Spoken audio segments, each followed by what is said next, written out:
Hello, everybody, and welcome to the stream. Okay, so I've been waiting a little while to make a video because I had a computer out there in the wild and it was time to get that computer back. And I did get the computer back, and I've sort of been waiting for that. And so there's going to be three things in the show tonight, episode 1 of Illusions Exist 2.0. And and a zero thing, which is me checking that everything works. Let's see. And a zero thing, which is me checking that everything works. Let's see. And sounds like it's working. All right, so I'm going to go through three things. I'll tell you what they are in a second. And at the end, I'll go through any comments, if there are comments, because I'm live streaming this. But it's also in the middle of the night, so probably not. But I like to live stream this. It's much easier than uploading, and plus I can see comments at the end. Though I've got them open here, so maybe I'll notice them. There's probably some audio problems. I did some testing, and it is what it is. Maybe it'll improve. But I got this computer set up in a corner of the room so that it's going to be easier to use the green screen and stuff. So what I'm going to go through is I'm going to talk about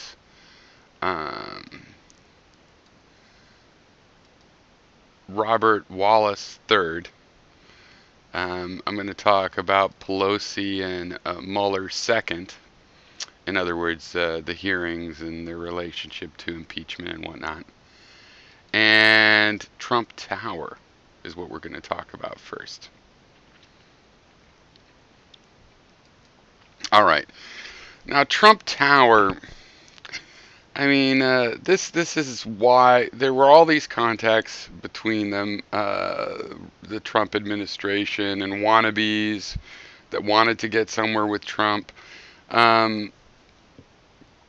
And the Russians, and they lied about it. And why did they lie about it? Well, it turns out, the one huge lie was he had nothing going on with Russia. But it turns out he had this tower right here, a tower deal going on in Russia. I don't know if it was going to be that exact one, but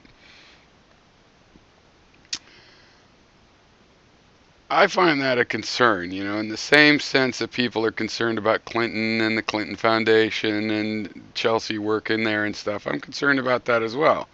I'd like to prosecute all of these crimes, but if we did, the Republicans would go to jail for longer because they're bigger crimes. But having a deal with the country you're talking about getting their, stolen emails, that's a thing. I'm concerned about that. You can't tell me, just because you're a Trump supporter, that I should give him a pass on that. That's a pretty big conflict of interest. And it relates to the main conflict of interest, because we see, why was there all the lies about not having a deal, having no contacts, having, lying about the Russians interfering with the election when by hacking and stuff, that when they're doing that. Well, it was to hide this very lucrative giant tower he stood to make hundreds of millions of dollars off of. So that's item number 1, which is just like, huh? What about that? Trump Tower. All right, the next thing I want to talk about, I've been thinking about, is the Mueller report and the hearing. Now, I've read the report. I skimmed a couple obstruction of justice sections because they're all pretty well known. It's just pretty much a confirmation of, 6 to 12 obstruction of justice moves that we've known about all along. Now, Mueller's definitely seemed, I don't even want to say old, because there's plenty of people that are old. My uncle, my great uncle recently is 89. He was talking about getting old, and we were saying, yeah, these things come on as you get older. And he said, I knew it happened, but I didn't expect it to happen so quick. He's 89. He's sharp as a tack. Justice Stevens was, but Mueller did not seem sharp as a tack, whatever it was yesterday. At one point they asked him, I think it was Schiff had said something along the lines of, Trump's met with Putin 6 times, and he's talked to him 10 times, he's written 5 letters, or whatever the numbers were. Those aren't the exact numbers. And how many times did he meet with you? Oh, I don't want to talk about that. He didn't meet with you, did he? No, he didn't. So that wasn't so great. But the evidence with the footnotes, they say pretty specifically in the Mueller report where they get the information that they do have.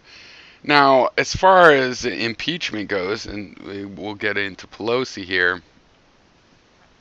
As far as impeachment goes, the Mueller report is important, but to me, it should be on emoluments. That's one, self-dealing, where you order the United States government to pay yourself an extra salary beyond your salary.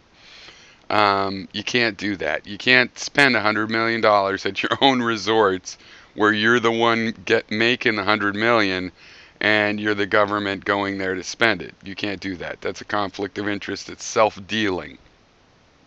Not even a conflict of interest. And then foreign emoluments is you're the president of the United States. You can't have hotels or anything where you're taking payments from foreign governments. That's a conflict of interest.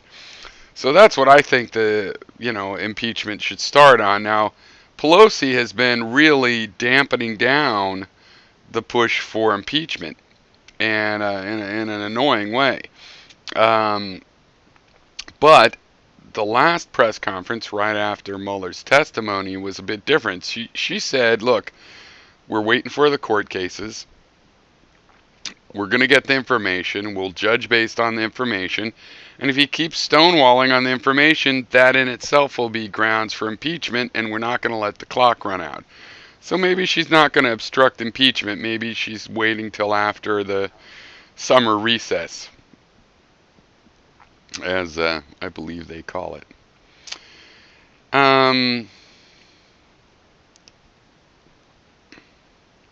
We'll see about that. I mean, I'm not on Team Pelosi. I'm not a supporter of the DNC or the Democratic Party. It's never been particularly advantageous to my side of the spectrum, and if for brief periods it has been, certainly since Clinton, the DLC and these third way conservative Democrats took over the party, and that's who runs the party now. So, they're not my team. I don't know what they're going to do. Sometimes I think they're self-destructive because, you'd think they'd want to win, and often they make opposite decisions. At this point, it's not at all clear that Trump won't be reelected. I think if the Democrats nominate Biden, there's actually a very good chance of that. But at the moment, it looks like she's going to let inquiries go forward. I mean, on the emoluments thing, all Trump has to do is put everything he has in a trust and divest or some sort of equivalent. Or he could have just gotten Congress in the first 2 years to approve him accepting the emoluments. Like Congress approved Obama accepting the Nobel Prize. I forget what he did with the money. I want to say he gave it away to charity. Maybe he didn't. He doesn't have to if Congress allows that and makes that specific exception. That could be done. And in the case of a billionaire or whatever, millionaire president with international businesses, that could be difficult having to divest. If you can get Congress to make an exception, that would make it illegal. Otherwise, it's against the Constitution. Um, it's definitely when you have secret meetings, dozens of them, talking about getting, um, dirt on Hillary that was hacked by, the Trump admin was told by, you know, Russian hackers or whatever of government supported military espionage units. While you're trying to make $1 billion deal, but that's a good example of a conflict of interest right there, and that's what Trump was obstructing when he was lying and talking about trying to fire people and things like this. So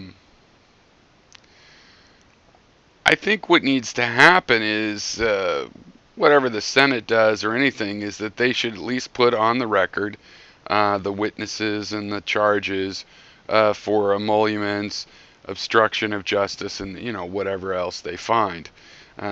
If this means that people are going to just get this way and start being, really prosecutorial about presidents, that's fine with me.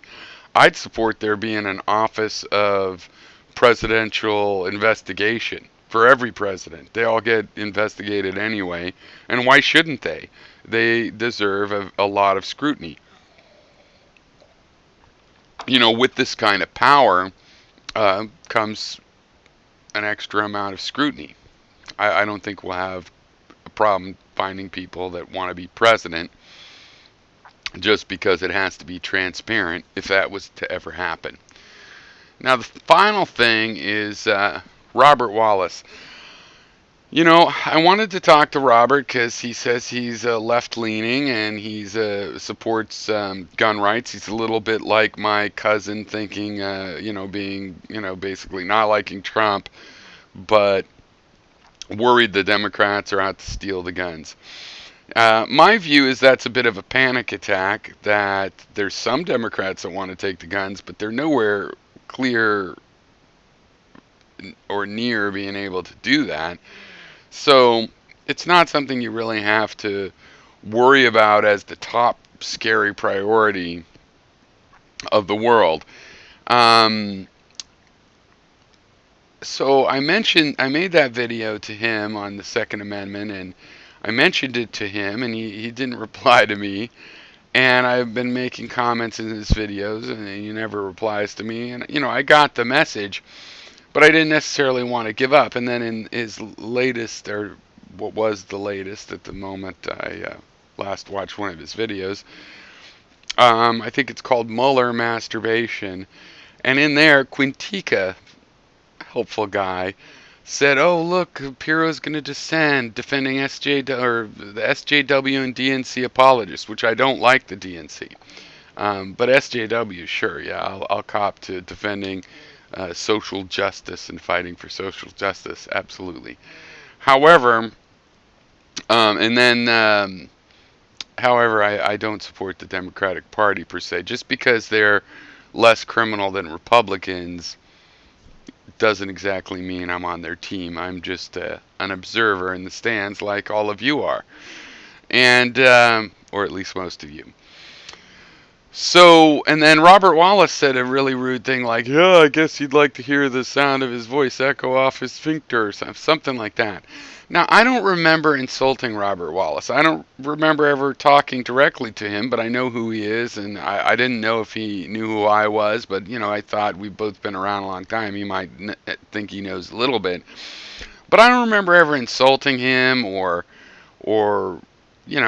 his appearance or any of that. I don't do that to people in general, but I do sometimes say what I think about people's ideas in a way that they take offense and they take it personally and their little feels hurts happen. I don't remember ever doing that with Robert Wallace. I genuinely thought he might be willing to discuss these things. I didn't have my heart set on it. It's fine. It's a little weird, having not built up any sort of animosity, but people get their ideas, and it's just like this one reason for this show here is, when I swim around looking for a conversation, it's like all the other fish swim away, out of arm's reach, because I'm a fish with arms, and it's out of arm's reach. And I don't want to say it's fear, some sort of apprehension or something.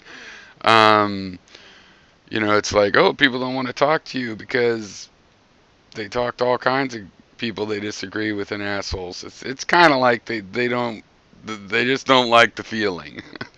And I just want to bounce my ideas off of somebody. I can't help it if everybody's a fragile little mirror that's cracked.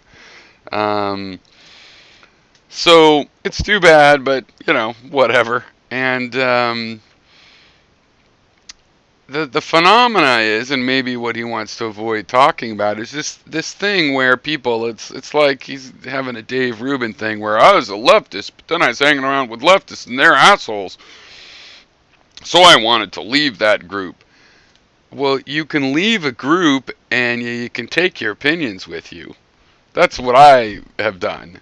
I don't see myself really as any organized group. That's why I like to name my political philosophy progressive libertarianism, is a novel term. It doesn't, I don't know if it applies. I think it applies maybe to other people, but, I have to have a term like that because as far as categories go, how do you support, gun rights or want to allow the states to determine, what counts as murder and things like this, if you're, in a club of liberals that says you can't believe that? Well, I can still say I'm a liberal, but I'm different, or I can say, well, I don't call myself the group name because I have opinions that they overlap. The Democrats are an enemy of my enemy. Doesn't make him a friend. But people get this idea that, oh, these leftists, look what they're really like, and then they want to leave the group. Okay, don't be an asshole, don't be sanctimonious, still love your gun or whatever. You can take your ideas with you when you reject the in-group definition, and I would suggest that that's what people should do. And these are the kinds of things I would have liked to talk to Robert about. Also, my ideas about expanding what kinds of weaponry we can have based on the well-regulated militia. I feel like if somebody wants to have a shoulder fired rocket launcher, they can have it, but they probably should come to muster once a month, and maybe the missiles have to be kept in the armory. I do think that school shootings is a mental health issue. I believe that means that as left-leaning people, we should support more spending on mental health solutions until we find some. And we know some already, but I think we don't really understand them too well. And, but I think by trying, we might learn a lot. And that if we need guards in schools, they should be dogs. Dogs trained to attack armed intruders. They have such a thing. Dogs trained to protect children. Because the benefit of that kind of idea is, hey, then there's dogs in school. How great would that be? Some people say, well, there's allergies. Well, we have to deal with the allergies. Maybe we could have a dog-free school or whatever it took. Homeschooling for that person, or I don't know, peanut allergies. You get rid of peanuts to a certain level. To a certain level, you might have to avoid peanuts. Same thing with defense dogs. And I think if we don't come up with a solution, those of us that support the Second Amendment, then it's going to be the getting rid of guns solution. Because the idea that if you got rid of the legal sales of guns and you say, oh, but criminals will get them illegally. Yeah, but if they have to build them themselves, that'll get really difficult. So, they're buying guns that spill out of the legal gun manufacturing, and money is going to those gun manufacturers.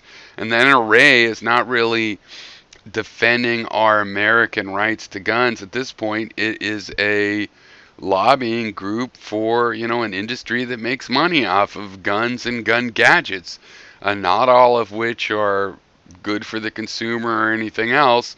If the NRA was really representing the gun buyers and the shooters and the people that want to, it might be a little bit more like Consumer Reports about guns than it is, and not just a cheerleader for buy as much everything and all the gimmicks and modifiers that you can get. And, frankly, if you do something like that, there would be a statistical reaction. People blow it up on one side or another. They say, oh, it won't make any difference, but it will. People say it'll solve the whole problem, and it won't. But we have to also be putting ideas in there because about what to do about the school shootings, or else, the anti-gun solution will be tried, and we'll find out later how well that works or not. But unfortunately, that sort of prohibition will work to enough of a degree that we might not be able to recover. So it would be better if we stayed left-leaning and argued for mental health funding, and argued that maybe there's certain ways we could find out who shouldn't, be trusted with a gun. Again, it's based on the militia. You can have the gun for shooting for fun or for hunting, but the Second Amendment says it's to help support the militia. That tells you what you can do. Who should be able to have a gun? Well, people that when you call them and say, hey, herald the call, my friend. The Canadians have invaded, as we knew was inevitable. Please muster up and help us fight the Canadians. Those are the people you want to have guns. They don't even necessarily have to be on a list. They could just have the gun, and that's the kind of person you're expecting. And if you do have to be in a list, then yeah, maybe you're going to get that call. You want to have a bazooka? Well, then maybe you have to come every couple months. And maybe you don't keep the bazooka at home so it can't be robbed from you by some frat boys gone wild on pledge week. And, so it has to be in the armory. The armored vehicles and whatnot might have to be at a specific location, but some guy could check it out and have free use to train with it and stuff, and use it and even play with it, based on the idea that these are all guys we can rely on to be infantry and so on when, as I say, the Canadians inevitably invade. All right, that's the way the show goes. There's been no comments because, as I said, it's a weird time of the day, night, the morning, evening, and this episode is mostly a test, so I can listen and see how the sound worked and everything. I'd like to get a directional mic so I don't have to use the headset. The headset quality is not so good when I tested it. It's not so bad. It's just sort of it's not the you should be able to understand what I'm saying, and that's the main thing. But I'm probably going to work on it a little bit more. But the green screen is good, and I don't have to fuck with it every time. I could just sit down and click on the pertinent lights and have this glorious lack of green, really, is what it is. All right. Cheers.